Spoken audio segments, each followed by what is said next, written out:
Dear Professor Quinn, it's a pleasure to have you here in this big conference. It's an honor and a pleasure. And we have been presented by Jese, in particular by Alberto Ribeira. So I want to thank Jese for this presentation and this connection.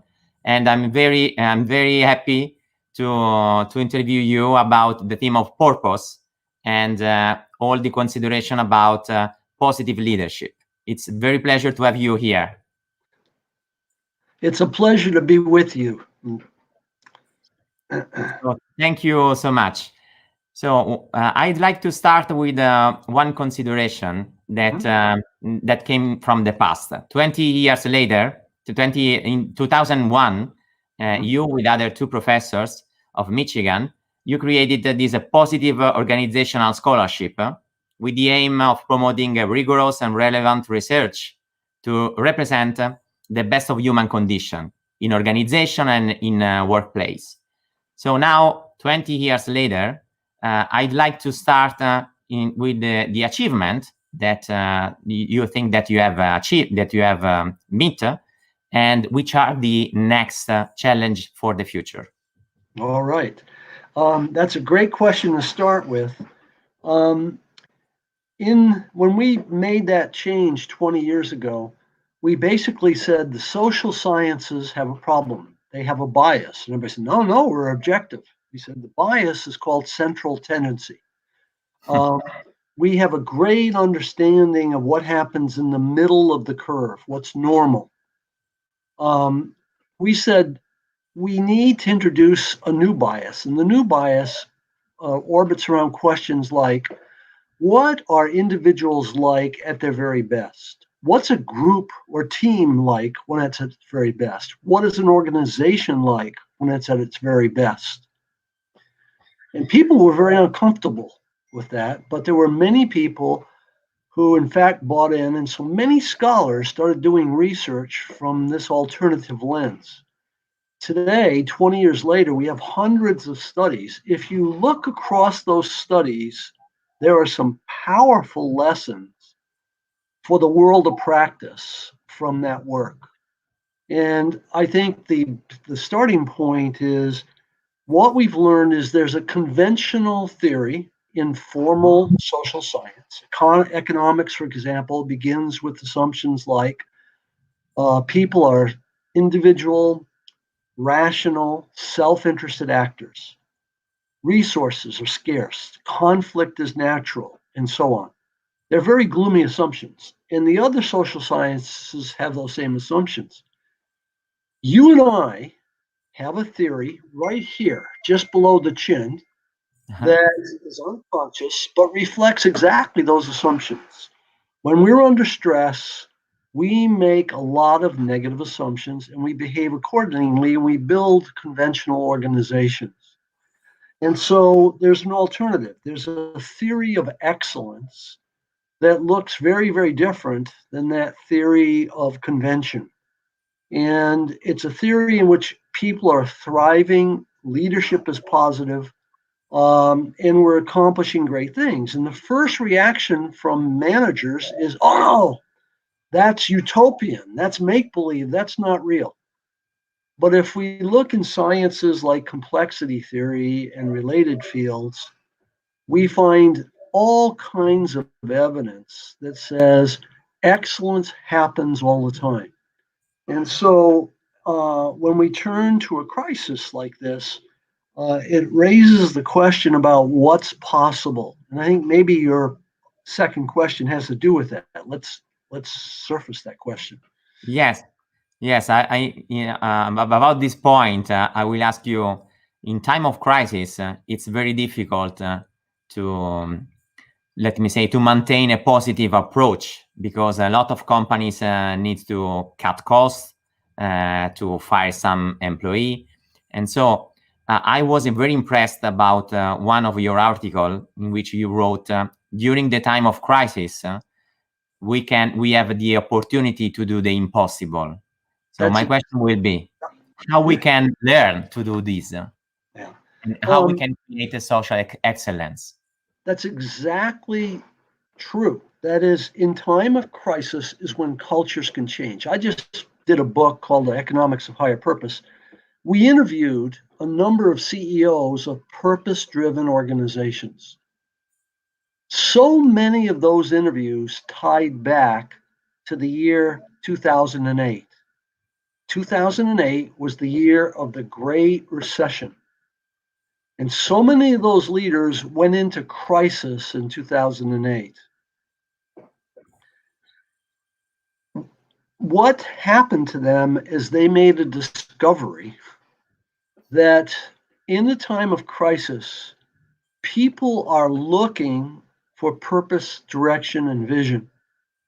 They usually don't get it, and the organization disintegrates. What happens is managers have a fight or flight reaction. It's my job as the CEO to be decisive and to move through this uncertainty. And I try to do it by dictating what needs to be done, including things like downsizing.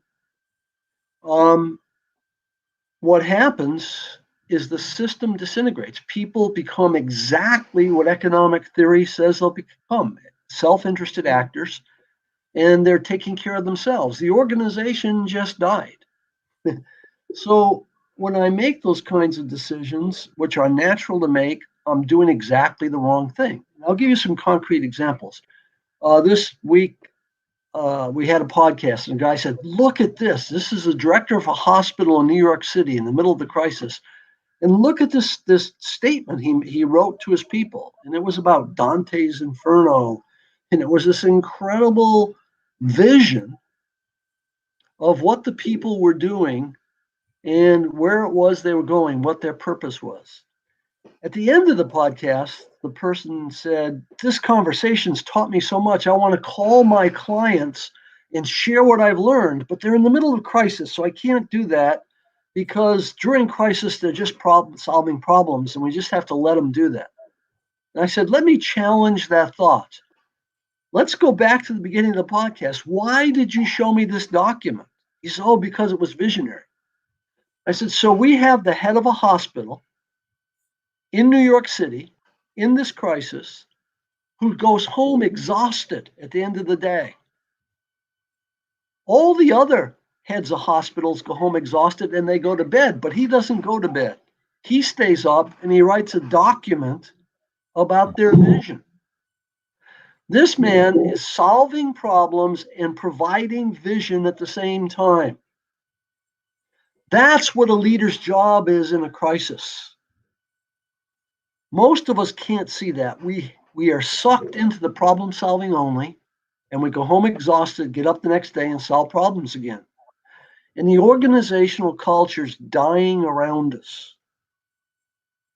So this notion of bringing purpose to culture during times of crisis is a time of opportunity for me as a leader.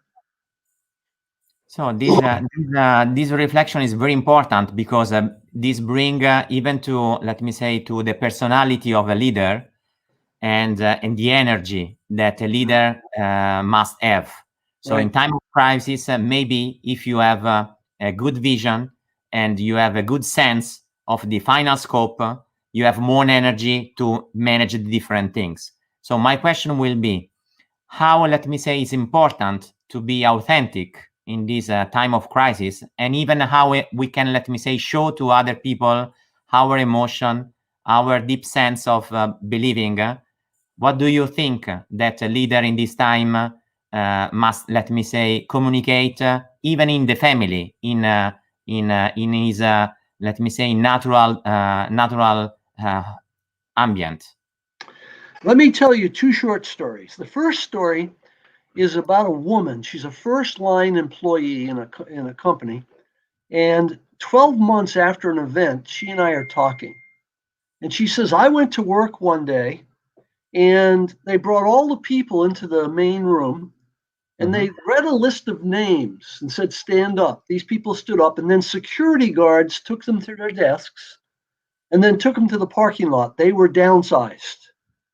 Now, this was 12 months after that event.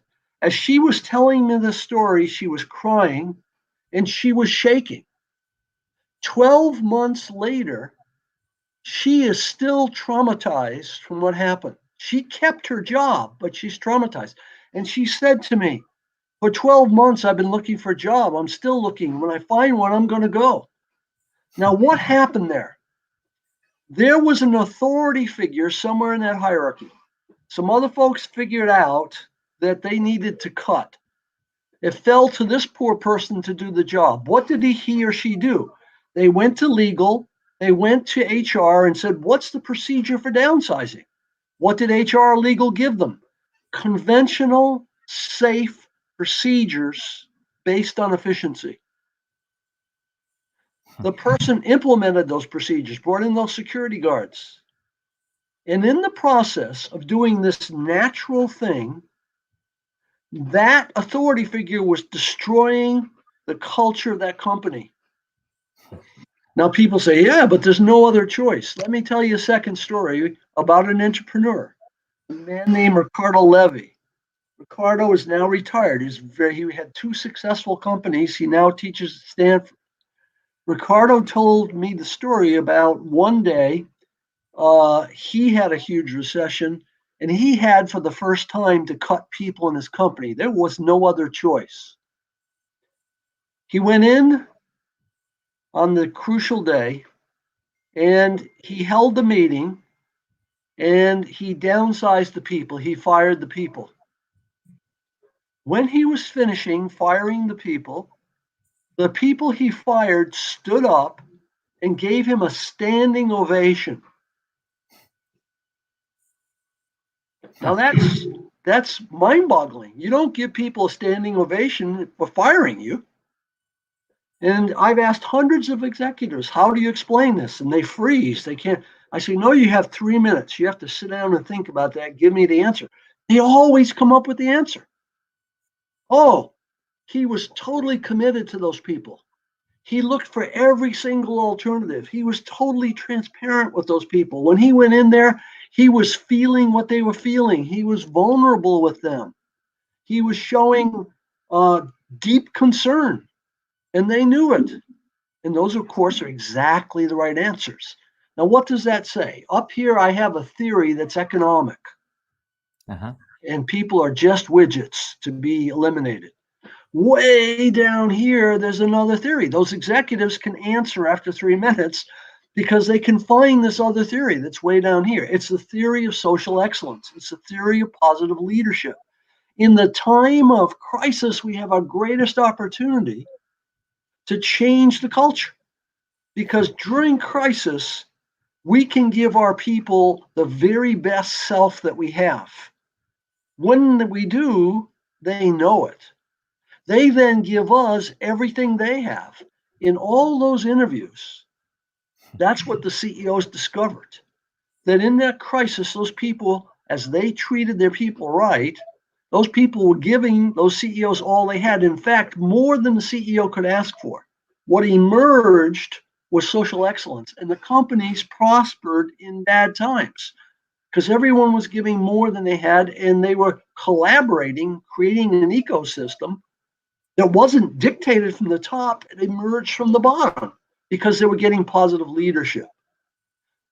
What we're talking about today, moving from ego to ecosystem, is the greatest opportunity that most CEOs will ever have. But in order to take advantage of it, you have to be all in. You have to be completely authentic. You have to step out of the ego theory that is economics, sociology, and psychology, and you have to step into a theory of social excellence. It is an incredible opportunity. Very interesting. And so, considering that authenticity is very important for the leadership and for the company, in the last part, if we consider the ecosystem approach, so we have the possibility to have solidarity, generosity, collaboration, and we think that this approach will reinforce innovation, even creativity, and collaboration. Which are, in your experience, the challenges to have one purpose for one ecosystem that is not only for one company? How we can, let me say, incentivize the creation of ecosystem that have their own, let me say, purpose, and how it's difficult to manage different purpose for individual companies. Okay. I think the process is the same for an ecosystem, a big ecosystem, as it is for a company. Most CEOs do not know what the highest purpose of their organization is, or they have written on the wall a big plastic sign that has words on it. And everybody knows that that's hypocrisy. They've just made the company worse because they created more cynicism. Most CEOs don't know what the highest purpose is. If they do have a higher purpose, they have to turn it into a reality by living it. They at the top team has to live it. Then the middle managers have to live it before the people at the bottom are willing to live it. In order to do that, you have to discover the purpose. And then you have to make the purpose the arbiter of every decision. Most CEOs, their minds boggle when I talk about that you can have a purpose and every single decision is based on that purpose. The moment you do, everybody in the system becomes empowered. Now, take it from a company or an organization to a larger ecosystem. We have a virus that has confronted the world. What an opportunity for Donald Trump or for the Prime Minister of England or Italy or or in China, right? Any leader could have stood up and said, this is not an American problem or an Italian problem or a Chinese problem. This is a human problem. And it requires eco response. So I'm going to put money into the immediate formation of a scientific network. And I'm inviting Chinese and Italian and English, and I'm going to do everything I can to seed their learning.